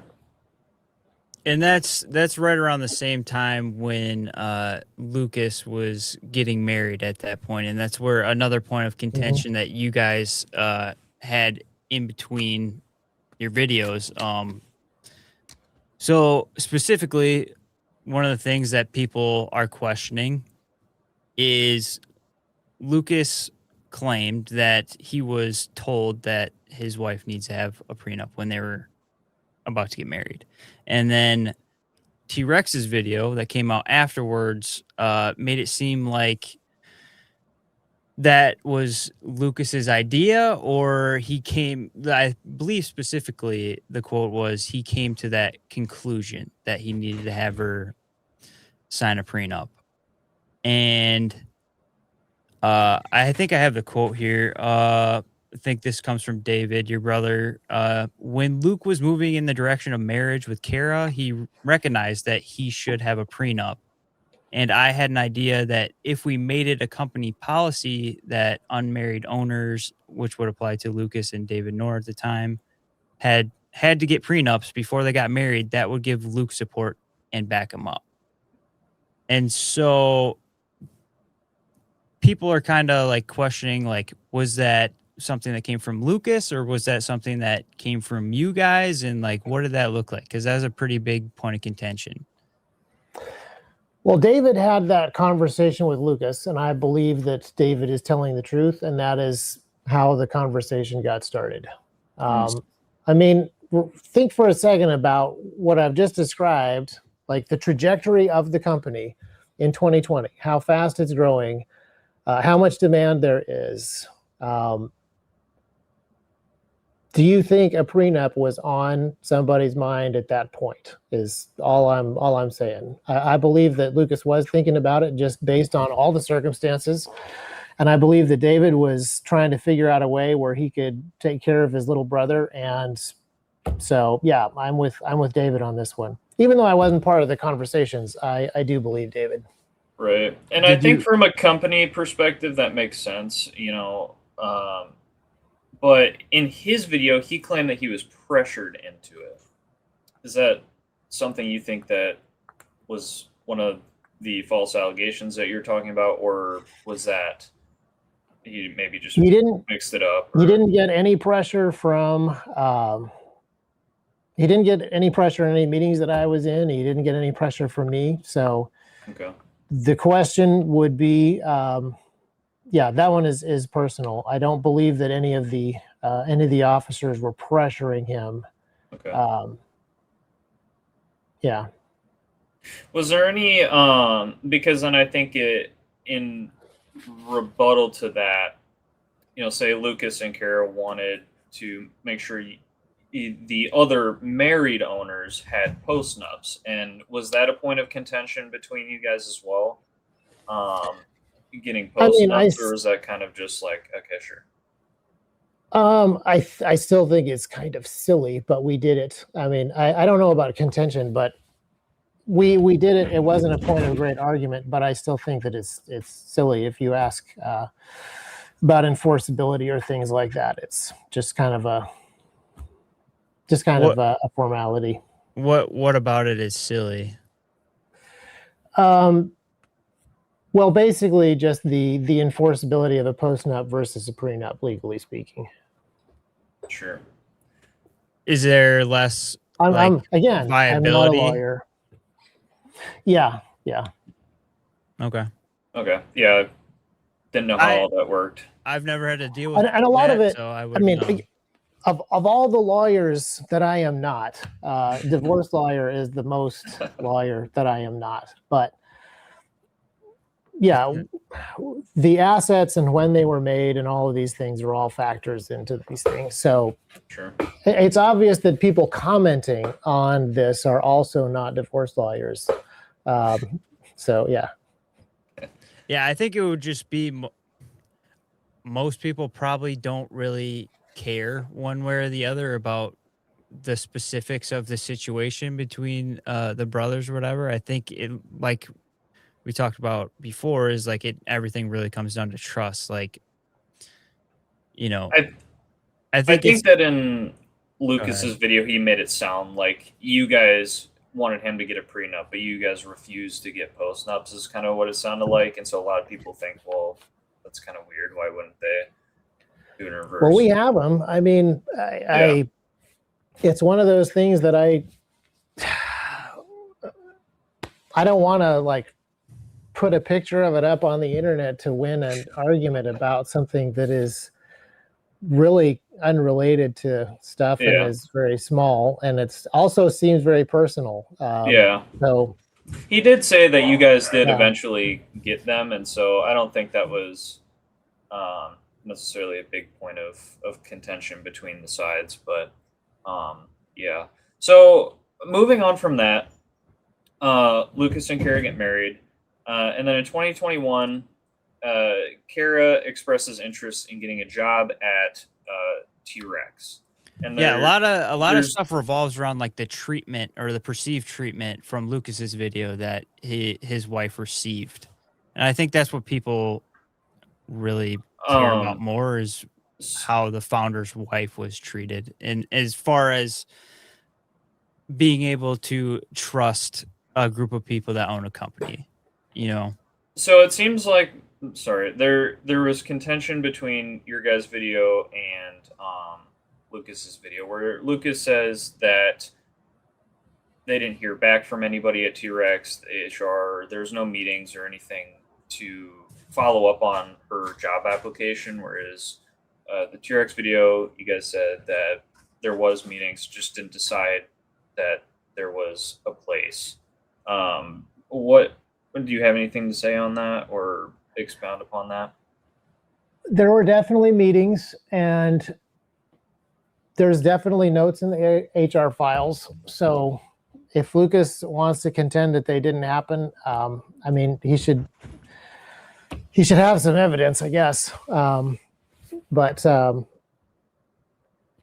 I think that we went over the details more in the video. I can't remember the exact dates and times and things like that, but we definitely had meetings together, and then we recused ourselves and handed it over to other officers to make those decisions. So did they ever reach back out to her? Absolutely, yeah. And what was the conclusion at the time? Was it just there was no job available for her? Well, she had written a job description for a position that didn't exist and that TREX didn't require. So it's not like there were no jobs at the shop at that time. There was a very specific job that that she wanted created, basically. What was that? Do you remember? Well, I can't remember the title of it, but it just included a lot of stuff. It was just a lot of different responsibilities in the company, but I can't remember the title. Okay. Again, we kind of recused ourselves from this and gave it over to other members of the team, just to not be, just to make it more appropriate to make that decision. So that was strictly based off of the position wasn't really available and you didn't have an opening for her, had nothing to do with your... I mean, there's that, but there's also just like, if you write a job, if you show up to a company and you ask for a job, then maybe they have an opening to do X, but not Y. If you show up and you have a job description that you've written for yourself, you're asking them to create a position. You're asking them to do more than just slot you into a place. It's a very complicated thing to do, to show up with a pre-written job description and a new org chart. So it wasn't necessary. It wasn't like, hey, I want to work on the shop floor and packaging or anything. It was a plan to rejig the entire org chart, and gotcha. So that was it would have needed to be a very high level decision to do that. Obviously, there's shop floor type work where people get hired without board or owners or anybody. There's different levels in the company, and hiring involves different levels. So we recused ourselves and let the ELT make the decision about that. Yeah. Okay. Did you guys offer like a different position? Like, no, we don't have this we can't do this, but you could do X position or whatever. I don't know if the hiring guys did that or not. I mean, we definitely talked about other options just around the table. in the previous conversations, but I don't know. I can't remember if that's in the like official communication from. Okay, so that would be another false claim then from Lucas's video, because I believe he said that she you never guys heard back from David Fry. Yeah, I believe so. Yeah, that's correct. Okay. Yeah. All right. So we're kind of approaching the end of the timeline, and Lucas stated that he just felt that it was not going to be able to work out between TREX and Lucas, the current ownership. And so he stated that he felt like he could not publicly support or be the face of TREX the way it stood. So that's when the buyout negotiations kind of started. And he kind of made a decision like he wanted control back, and he was either going to buy you guys out or you guys were going to buy him out. And I think he initially started with you guys buying him out. So what did those negotiations kind of look like? And when you initially found out about that, is that something you saw coming, or was it like kind of like a shock to you, or what were your initial thoughts there? I don't think it was a shock. I'm trying to remember the exact date. It was at the end of January. It was after SHOT Show in 25 that he came in, and he said that he didn't want to work with us anymore. And it wasn't super surprising because he pretty much cut off ties, like I said before, with everybody else. And there was really no contact outside of work and very little contact inside of work, honestly. So yeah, so that was not super surprising, but there were a lot of different conversations. I actually think that we had some better conversations. In some of those conversations, we actually had, I would say, some of the more personal, frank, direct conversations that we'd had in a very long time around some of the beginnings of that conversation before the buyout talk started. Just when we were talking about him wanting to leave the company or make sure that we were out of the company. And so yeah, then we started buyout conversations after that. And it was just a lot of just back and forth on some different ideas about numbers and process and so forth. And yeah, it was a pretty awkward situation, actually, based on some of his demands. What were some of those? Once we got to that, well, just some of the numbers. Like it was, he was really desiring. He laid out both options. You stay, I go, or I go and you stay. But he was really not open to us keeping the company. And so at the beginning, that is where all of the negotiations started and kind of revolved around. So yeah, and just basically, I mean, technically a hostile takeover. A hostile takeover is when a minority shareholder is trying to take control of the company from people against their wishes. And so we just went over a bunch of different options that were not acceptable. So then we went the other way, and we gave him a bunch of options, which he did not find acceptable, and it kind of stalled out. And so we worked to just find a whole bunch of other different options. And I can't remember if those are on the timeline, just some of the different things where, we could do this, you could leave and keep your shares, but do that, or we could bring in a third-party buyer. We found this other third-party buyer. Like there were a bunch of things that we were trying to find for him. And Why didn't you guys was just buy not. him out? Was it you guys were looking for someone to specifically take over his share, or Oh, no. We tried to buy him out, but his numbers were just very high. were those Just numbers based incredibly off high. of current evaluation, or what were those numbers like? Those numbers were based off of many things. So, Can you elaborate or no? I think it's better if we just, yes, this is another one where I'm trying to, it sounds like I'm hedging on for other reasons. I'm really trying to protect Lucas here. We had many conversations about the value of shares, and Lucas had a very different valuation for certain shares over other shares. So, yeah. So what is in the original shareholder agreement? The original shareholder agreement, I think we published that, didn't we? Isn't it on the website there? It might be.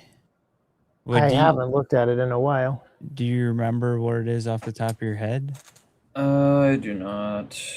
Because I think the the claim is that obviously we're skipping over like the big incident, but we can come back to that. But like the claim is like once he decided to resign, like that's kind of the current evaluation when he resigned is whatever percentage of his shares are, that's what he's owed, is what it seems like the claim is. Mm-hmm. Yeah, yep, that's what it is. Based on an evaluation. So we have been going and getting valuations of the company. So that is something that we want very much to be over.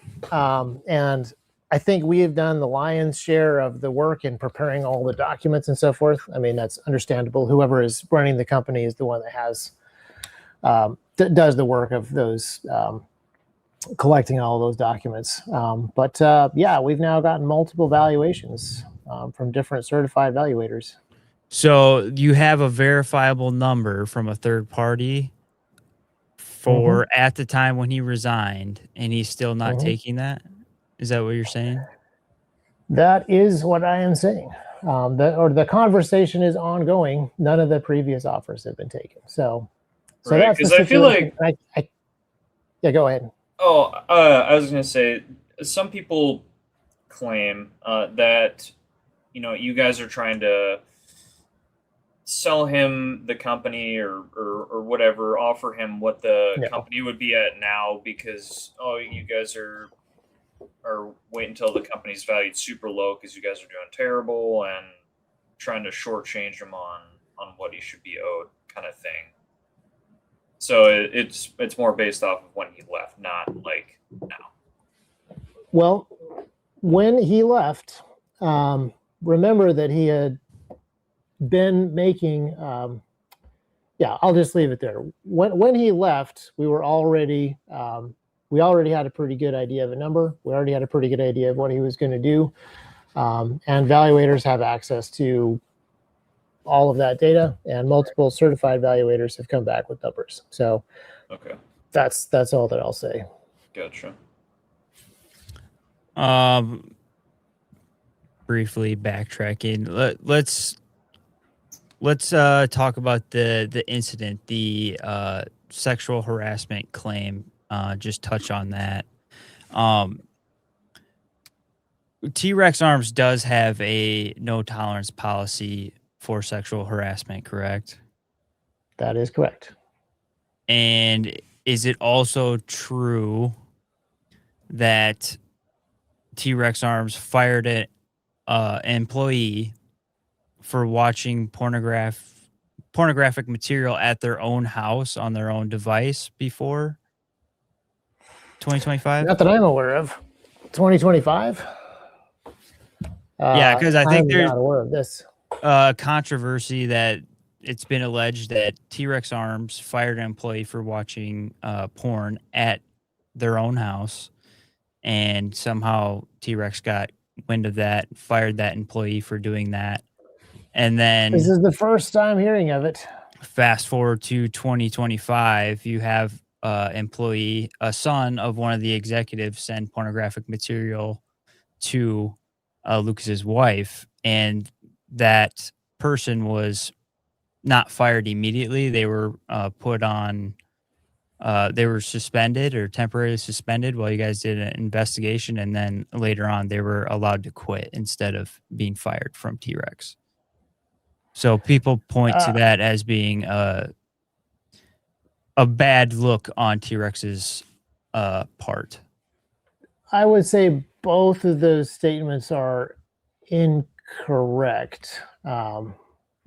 They're both incorrect. Yeah. Okay. So how did that investigation go down? Where How was it brought to your guys' attention in the first place? Well, this is one which I'm not going to talk about. I mean, I understand that on the internet saying no comment is, the assumption is saying no comment is that you're admitting guilt. But in this case, this is one of those where we're trying to stick up for the privacy of a number of individuals and the reputation of a number of individuals, including Lucas. So this is one that, yeah, I'm not going to get into the investigation or the incident. But I will say the previous two statements were incorrect. And a lot of the stuff that's being alleged on the internet is false. And it's, you know, the comment sections have become a game of telephone. Sure. Okay. So clearly this was one of the bigger points of contention in the whole saga leading up to Lucas leaving. Was that,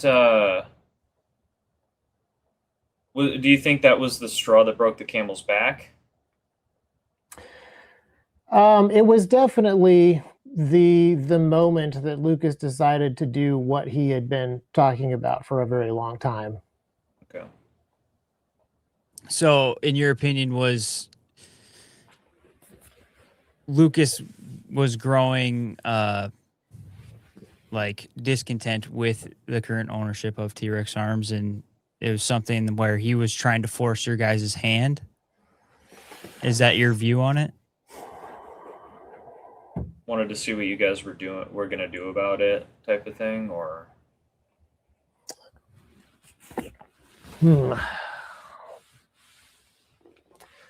Well, rephrase the question. Try to come at it a different angle, maybe. In your opinion, was the way that it ended up with Lucas resigning, was that a way of Lucas trying to call your guys' bluff and take over control of TREX Arms, get it back into his hands? Obviously. Oh, no, kick you no, guys I don't out. think so at all. I don't think so at all. I don't think, I think that he understood that, I think at that point he understood that we were going to stick together as brothers and as a family and stick with the team at T-Rex at that point. So he was kind of trying to flex that if he left, then T-Rex would go down the drain, essentially. He'd been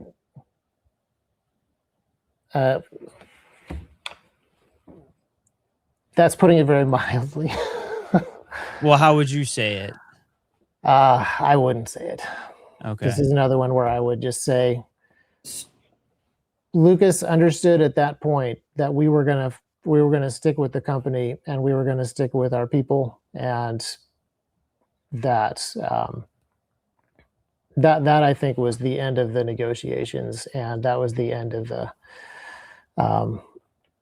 the pressure. So, to my understanding, the father or parent, I guess technically we don't know the gender, but the parent of the individual whom the investigation was surrounding had a lot of conflict with Lucas and the media executive or social media manager at T-Rex. Do you think that might have been maybe a motive for that situation to have occurred or anything like that? I'm not going to comment. I will just say no. Okay. No, I'm not going to comment beyond no. Is what I Right. meant to say. Yeah. Yeah. Do you have any comments on maybe what the conflict was between Lucas and the social media manager and that executive? I mean, I'm not going to comment on specifics, but Lucas is very good at having conflict with people. So it's very hard for me to try to figure out what Lucas's conflict with different people is at different times. Okay. So yeah.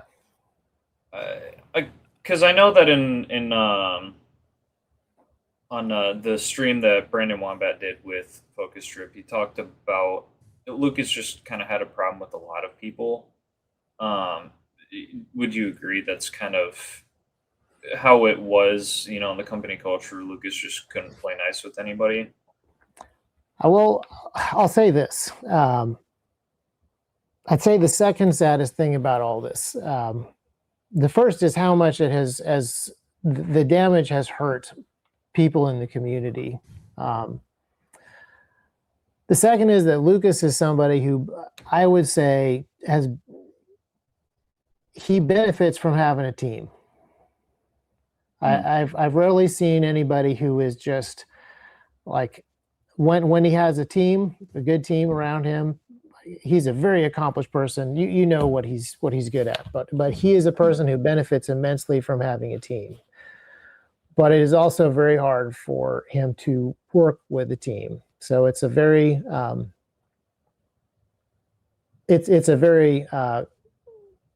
it's an odd tension, but that's one of the really sad things about the situation is I believe that Lucas had a really good team at TREX.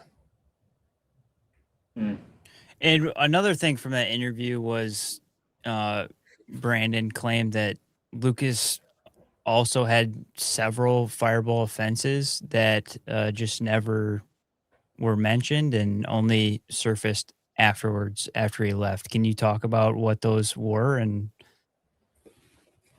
well, I wouldn't say they surfaced after he left. Certain people found out about them after he left. I do think that is that's definitely our fault as his brothers, but also just I would say the larger team.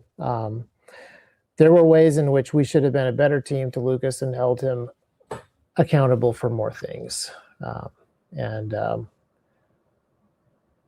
I think that's always true in family relationships. In hindsight, you wish you'd handled stuff better, but in this case, in the very strictly business sense, that's definitely true also. What were those things? I won't comment on what they were. Okay.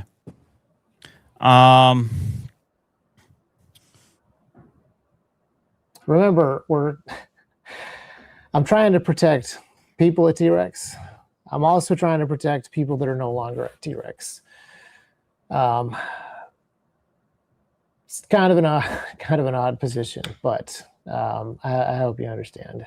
Right. Yeah, it's a family thing, and I get that that's sensitive. You have to play two sides of the same coin, and I get that that's hard. Yeah, for sure. I mean, the sentiment is commendable, wanting to protect. Essentially, you're kind of looking at, protecting the person who is trying to take down your company. And so you kind of, from the outside looking in, it's kind of like, well, you're kind of balancing whether or not you protect your brother or you allow your company to get damaged. Yeah. And then I think that's a third thing that's really sad about this is this year has been a really rough year for people in the gun industry. It's an election year with the midterm elections. There are a bunch of things that I think we at TREX could have helped with some specific companies or some specific people running for office. If our reputation hadn't been damaged by the slander, I think we would have been in a position to help more people. So that also makes it painful and difficult. But Lucas is still my brother to as much an extent as possible. I am still on his team. And I know he doesn't want to be on my team, but that is the case. And it just is an extra layer of complexity around the other business and politics and stuff that we're trying to do as a company for sure. How far will you let that go? Will you ever let it get to a point where TREX Arms, the reputation is irreparable and you are facing major layoffs and you're looking at a very bad situation versus saying your side? Very good question of the story. I don't have an answer for that. I know I've said I'm not going to answer certain things, but this one I'd tell you if I knew. But I don't know. That is it's a difficult one. Yeah, it is. I mean, I definitely don't envy that position. I don't know what I would do in that situation, but one of the quotes that you guys had in your response video is you talked about wanting to continue the mission and fighting for your employees. Yeah. And you guys were at around 100 people, 100 employees at the time, and the statement that you guys said was that you believe in those people and fighting for them. And you believe that TREX was at a position where no one person was dispensable anymore. Yeah. And I would say we still believe that, definitely. In some ways, it would have been a harder conversation with Lucas if TREX were just like a widget company, or we made kitchen cabinets or something that didn't have a mission attached to it. I guess there would still be the people. There would still be the people to think of. But because TREX does have this mission that we, the whole team, believes in very, very seriously and very strongly, that made it much easier to say we do want to stick with this, and we do want to keep pushing,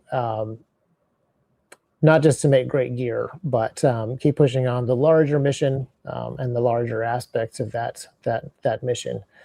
So, yeah, it's something that we do take very seriously. So it is a very complicated situation if family drama on the internet from just kind of, one direction is threatening that mission. That becomes a very difficult, that would become a very difficult question to answer.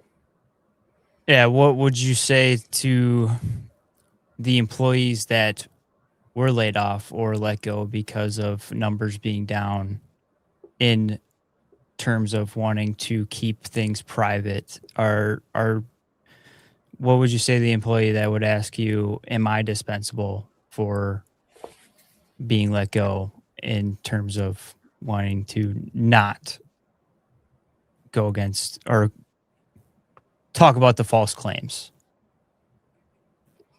I don't know if I worded that question great, but like, do you understand what I'm trying to ask? Yeah. I don't think. Yeah. Well, I've had. That is the really tricky part in trying to do the math, for lack of a better word, between desire to protect Lucas and hopes of future reconciliation. But I honestly don't think that fighting fire with fire, going scorched earth with Lucas and generating internet drama, I don't actually think that long term that would be good for the company. I do think that would probably be pretty good for YouTube numbers temporarily, but I think that would be a betrayal of at least a little part of the mission that we believe in. The tricky part is where there are really significant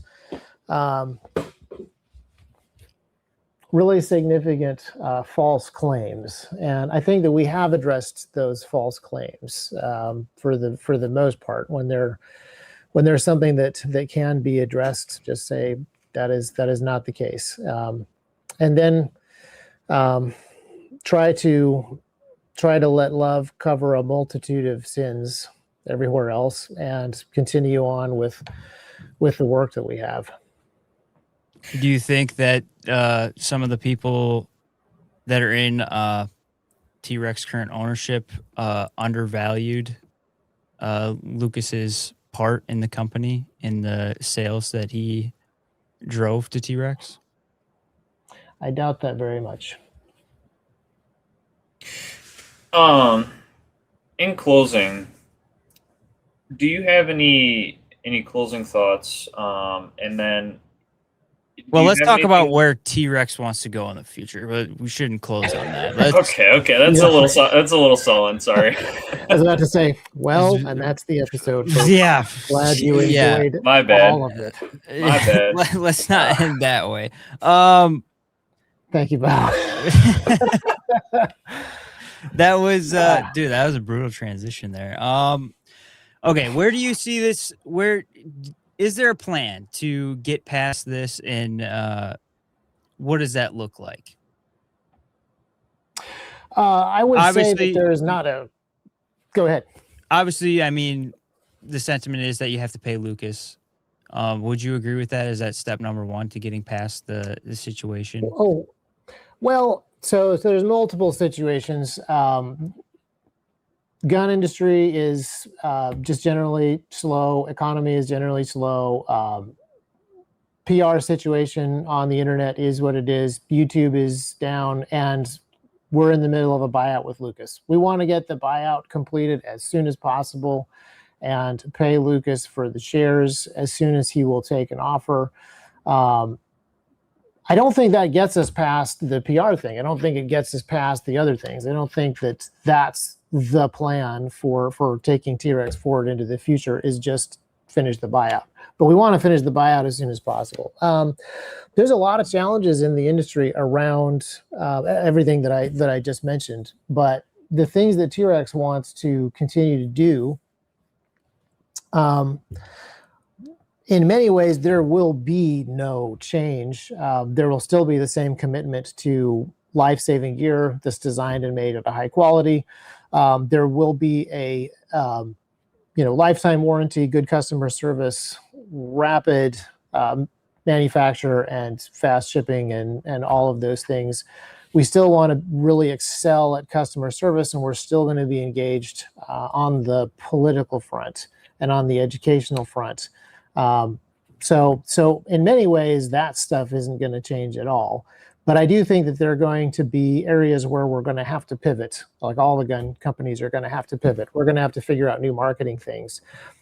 For us, there's obviously a reason that we're no longer doing a single charismatic, talented influencer model as our primary direction for marketing product.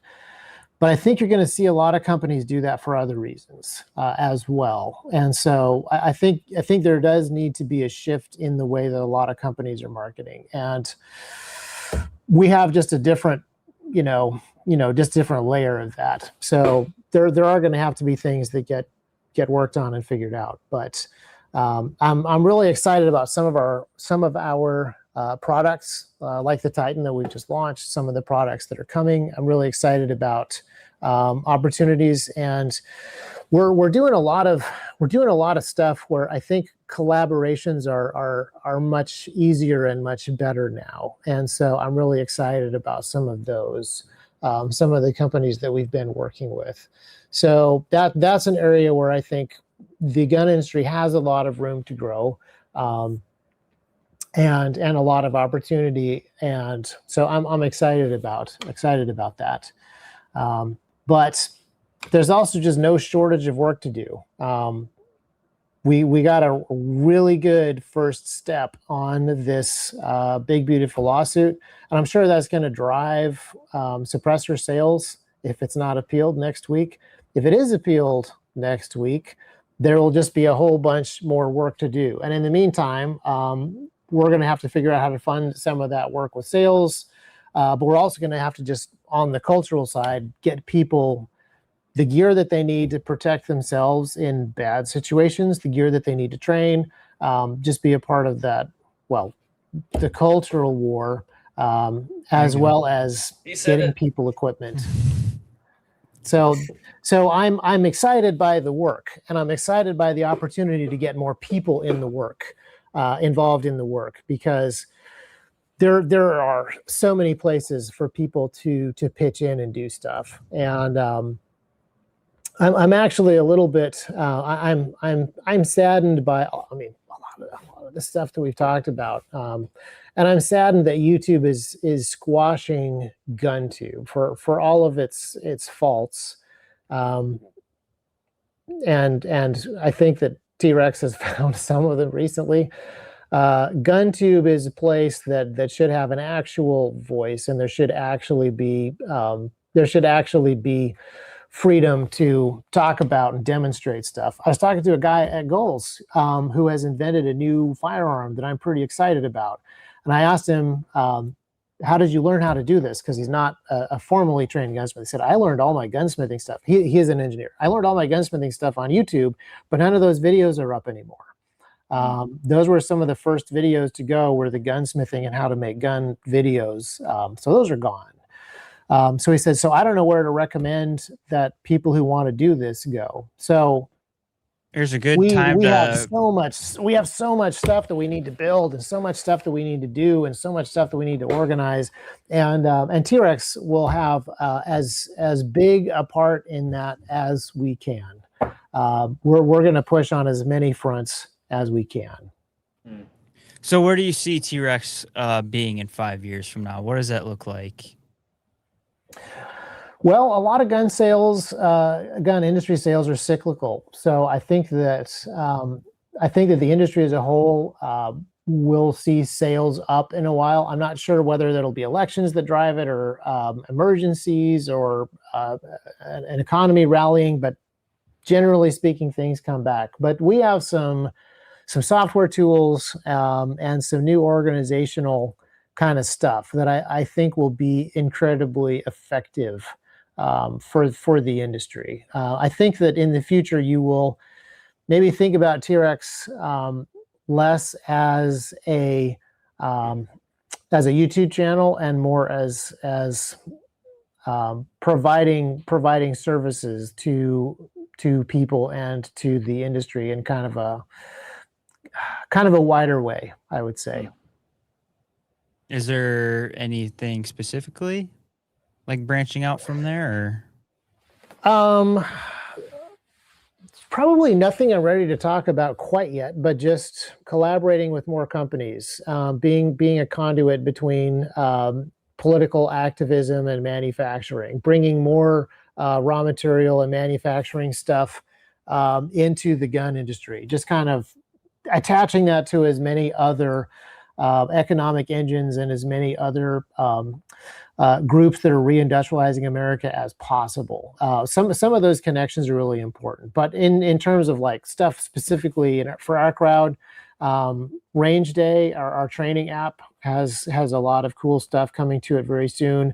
And then there's just going to be other cool tools on the website that are coming soon. We spent quite a bit of time over the last few years getting rid of WordPress. This is like very much in the weeds and tech nerd stuff, but our website used to run on WordPress. And we spent years getting rid of that. So now our website is completely custom code, and all of our inventory software, it's all custom software Your that website is Noah very and his nice. team have built.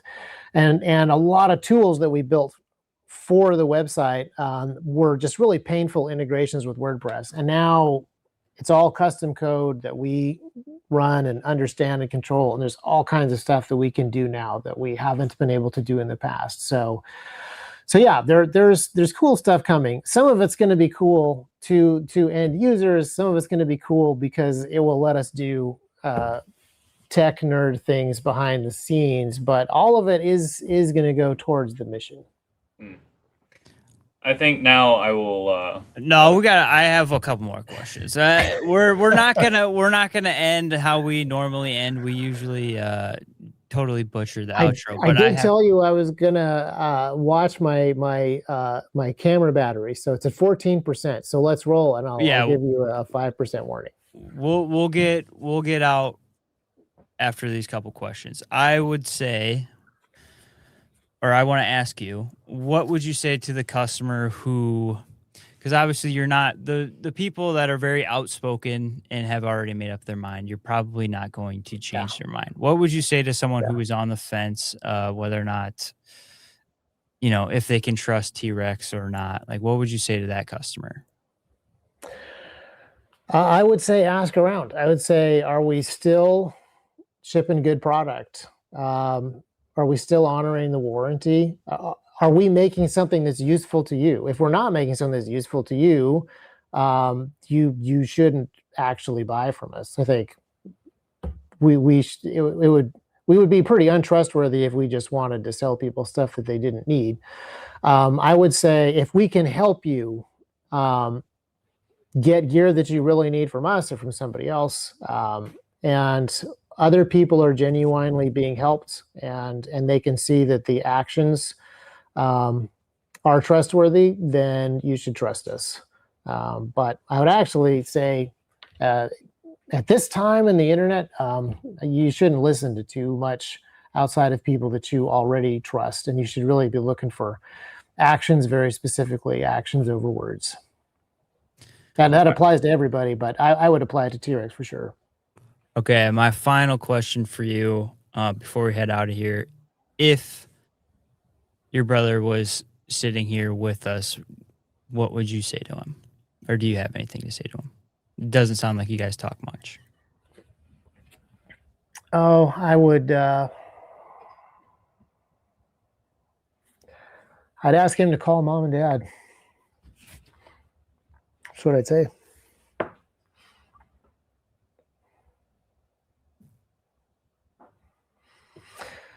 But we can't end the podcast there. That's some pretty it's a tough situation. And I totally understand being emotional. I mean, everyone deals with family problems, and unfortunately being in a family business and creating a large family business, the family drama can turn into very public drama really quickly. So I will say I want to end with this because there's a quote that I've heard before and I never really fully understood it, and it's something like, never go into business with family, and don't even think about going into business with somebody who's not family.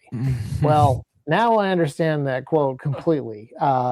Yes, there's potential for issues with family businesses, absolutely, but there's also just such incredible benefits to being in business with your family. Still in business with 3 brothers and 2 brothers-in-law, and have just tremendous support from other family members. It is absolutely indispensable. So I would hope that when people look at the situation and they see the drama, that we could also communicate how the benefit of that. So yeah, I wouldn't want to end the podcast without saying T-Rex is a family business and is still a family business, and please don't be too discouraged from the potential issues with family business to avoid all the upside of being in business with family. But some discernment is required, obviously. You know your family better than I do, so Of course.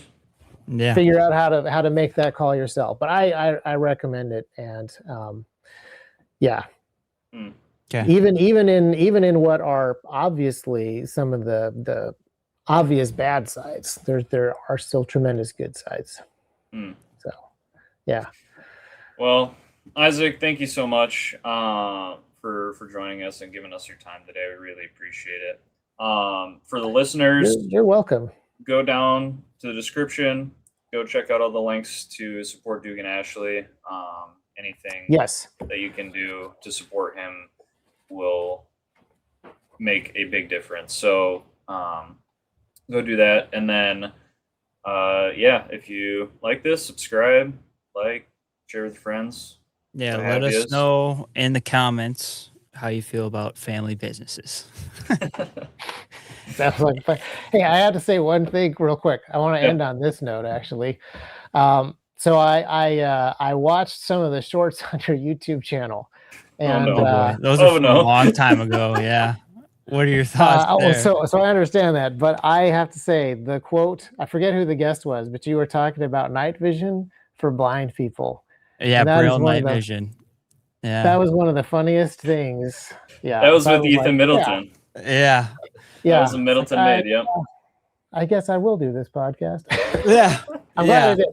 It's been some unpleasant topics for sure, but I appreciate the work that you guys are doing, and I appreciate you having me on, and I appreciate the conversation. Some parts more than others, but this has been great. So thank you. Yeah, absolutely. Yeah, we appreciate you being super accommodating with your time. I know I gave your PR lady a hard time about the emails and stuff. But I'm glad she was or your booking I appreciate your OPSEC. She's a friend. But yeah, I appreciate your OPSEC. Like, we need to verify that this is actually in contact. Yeah, for sure. I made her jump through a bunch of hoops. It was great time. But yeah, I'm glad we got you on, and it turned out great. So yeah, super thankful that you gave us your time, and we'll be definitely praying for you and for your brother too, and pray for Lucas. Obviously, pray for reconciliation. Then obviously the thing that we hope for is, you guys resolve it. If anything comes out of this, it's reconciliation. Yeah. Right. So family's most important. Sure. So thanks so much. Yeah. All right. Very good. See you guys on the next podcast. We appreciate you guys for joining us. We'll catch you next time. Bye. Peace out.